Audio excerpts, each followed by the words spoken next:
Russia దగ్గర చమురు కొనకుండా ఉంటే 25% సుంకాలు తగ్గిస్తామని అమెరికా చెప్పినట్లుగానే 25% సుంకాలు తగ్గించింది. మెయిన్ సుంకాల్లో 7% సుంకాలు తగ్గించింది. కాకపోతే అమెరికాకు చెందినటువంటి వ్యవసాయ ఉత్పత్తులు, మరికొన్ని ఉత్పత్తులు మన దేశంలోకి ఎటువంటి టారిఫ్లు లేకుండా దిగుమతులు చేసుకోవాలని చూస్తోంది. మరి ఇలాంటి పరిస్థితుల్లో మనకి 18%, అటువైపు అమెరికాకి 0 టారిఫ్లు అంటే మన రైతులు నష్టపోతారు కదా. ఎందుకంటే అమెరికా వ్యవసాయ ఉత్పత్తులు ఇక్కడ తక్కువకు దొరుకుతాయి. ఉదాహరణకి అక్కడ నుంచి 100 రూపాయల వస్తువు ఇక్కడ దిగుమతి అయితే ఆ 100 రూపాయలకి మనం కొనుక్కోవచ్చు. అందులో అక్కడ అమెరికా డిస్ట్రిబ్యూటర్లు, అమెరికా రైతులు అందులోనే లాభాలు పొందుతారు. ఇక్కడ మరి ఒక కస్టమ్స్ లేదు, అంటే కస్టమ్ డ్యూటీ వేయదు భారతదేశం. కాబట్టి సుంకాలు ఉండవు, కాబట్టి వినియోగదారుడికి 100 రూపాయలు వస్తుంది. కానీ మనకి 18 రూపాయలు ఎక్స్ట్రా యాడ్ అవుతుంది. ఉదాహరణకి మన భారతీయ రైతులు తయారు చేసినటువంటి ఏదైనా ఒక వస్తువు 100 రూపాయలకి ఎగుమతి అయితే దాన్ని 18 రూపాయలు సుంకాలు కట్టుకొని అమెరికాకి సంబంధించినటువంటి వ్యాపారస్తులు 118 రూపాయలకి వాళ్ళు దాన్ని దిగుమతి చేసుకోవాలి. అప్పుడు మన వస్తువుల కంటే వాళ్ళ వస్తువులు తక్కువగా ఉంటాయి. మనది 118 రూపాయలకు కొనాల్సి వస్తుంది. అక్కడ అమెరికాకి చెందినటువంటి వారికి తక్కువకే ఉంటాయి కాబట్టి అప్పుడు వాళ్ళ వస్తువులు అక్కడ కూడా కొంటారు. అలాగే ఇక్కడ కూడా అమెరికాకి చెందినటువంటి వస్తువులే కొంటే మరి మన రైతులు దీనివల్ల ఇబ్బంది పడిపోతారు కదా. ఎగుమతులు తగ్గిపోతాయి, దిగుమతులు పెరిగిపోతాయి. మన యొక్క రైతుల పరిస్థితి ఏంటి అనేది చాలా మందిలో ఉన్నటువంటి సందిగ్ధత. అయితే ఇక్కడ అమెరికాకి చెందినటువంటి మాడిఫైడ్ చేసినటువంటి ఆ యొక్క ఫుడ్ను మాత్రం ఎట్టి పరిస్థితుల్లోనూ దిగుమతులు చేయమని ముందే భారత్ చెప్పింది. దానికి అమెరికా కూడా ఒప్పుకుంది. అలాగే మరికొన్ని పూర్తిగా ఇక్కడ దిగుమతులు వచ్చే విధంగా లేకుండా కొంతవరకు అయితే ఫ్రేమ్ వర్క్ జరిగింది.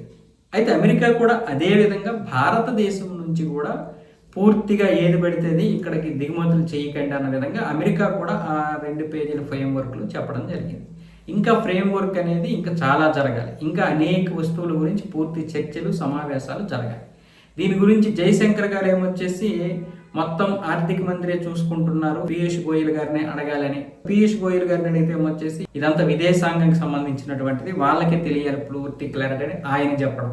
వీళ్ళిద్దరూ సమాధానం దాటవేద్దారు. దేని గురించి? ఈ రష్యా చమురు విషయంలో. మరి ఇప్పుడు రష్యా దగ్గర చమురు కొంటున్నట్ల, కొనకపోతే రష్యాను దూరం చేసుకున్నట్లే కదా.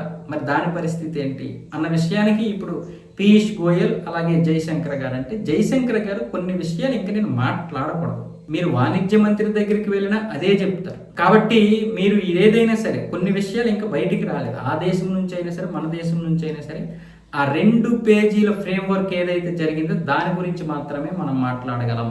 రష్యా దగ్గర చమురు కొనాలా వద్దా అనేది భారతదేశం తీసుకోవాల్సినటువంటి నిర్ణయం. దానికి 2 దేశాలు మాట్లాడుకోవాలి. ఇలాగే అమెరికాకి, భారత్కి సంబంధించినటువంటి ఈ డీల్ విషయాలు ఇంకా పూర్తిగా బయటికి చెప్పకూడదు, ఇంకా పూర్తిగా మాట్లాడాలి.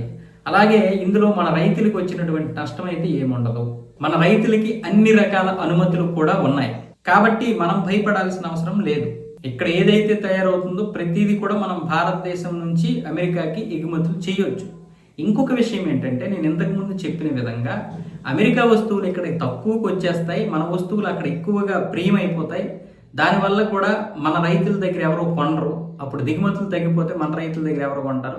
ఇక్కడ ఉండిపోతాయి. పైగా అక్కడి నుండి వచ్చినటువంటి వస్తువులు ఎక్కువగా ఇక్కడ కొంటారు. కాబట్టి ఏ విధంగా చూసినా అమెరికాకే కదా లాభం అన్న విధంగా చాలా మంది మాట్లాడుతున్నారు. కానీ వాస్తవానికి మన యొక్క రైతులు పండించేటటువంటి నాణ్యమైనటువంటివి అమెరికా కంటే తక్కువగానే వస్తాయి.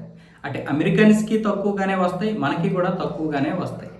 మనం ఇక్కడ కొనేటటువంటి వస్తువులు ఏవైతే ఉంటాయో మన రైతుల దగ్గర కొనాల్సినటువంటి బాధ్యత కూడా మనకు ఉంటుంది. ఎగుమతులు పెరగాలంటే దిగుమతి కూడా చేసుకోవాల్సిందే.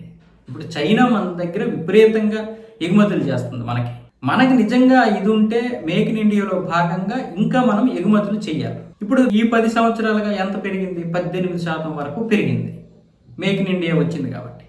మొన్న గత సంవత్సరం 2025 ఒక్క సంవత్సరంలోనే 9.7% పెరిగింది. అంటే $3 బిలియన్ పెరిగాయి.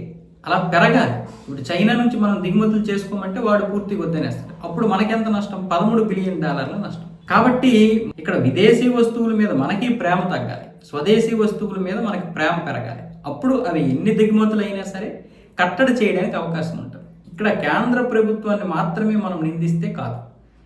మనం ఎగుమతులు పెరగాలి, మన వ్యాపారం పెరగాలి, మన రైతులు లాభపడాలంటే విదేశాలకి వెళ్ళాలి. అందుకే ఇప్పుడు యూరోపియన్ యూనియన్ దేశాలతో మనం ఫ్రీ ట్రేడ్ చేసుకుంటున్నాం. బ్రిటన్తో పాటు అన్ని దేశాల్లో కూడా ఫ్రీ ట్రేడ్ జరుగుతోంది. అమెరికా కూడా రేపు ఫ్రీ ట్రేడ్ వస్తుంది. లేకపోతే మనమే మినిమం సుంకాలు 9% ఎంతో విధించే అవకాశాలు కూడా ఉంటాయి. కానీ ప్రతిదానికి తొందరపడిపోతే ఎట్లా? తొందరపడిపోయి ఏం జరుగుతుంది? రష్యా భారత్కు దూరం అయిపోతుంది అంటే ఎవరు దూరం అయిపోరు. రష్యా దగ్గర మనం ఏమైనా కొనకపోతే ఏంటంటే చమురు మాత్రమే కొనం, మిగతా అన్నీ కొంటాం. బంగారం కొంటాం, వెజిటేబుల్ ఆయిల్ కొంటాం, అలాగే యానిమల్ ఆయిల్ కొంటాం, మరి కొన్ని ఖనిజాలు కొంటాం, బొగ్గు కొంటాం, అవన్నీ కొంటున్నాం. అదంతా వ్యాపారం కాదేంటి, కేవలం చమురు మాత్రమేనా? ఇప్పుడు చమురు ఎలాగో తక్కువకి ఇస్తుంది కాబట్టి రష్యా వేరే వేరే దేశాలు కూడా కొంటాయి. ఇప్పుడు ఇక్కడ రష్యా దగ్గర చమురు కొంటున్నామనే ఉద్దేశంతో మేము కొంటాం, మా మిత్రుడే కదా అని అమెరికా ఇచ్చినటువంటి ఆఫర్స్ను వదిలేస్తే ఇక్కడ ఎంతమంది రైతులు నష్టపోతారు? దాని గురించి కూడా ఆలోచించాలి.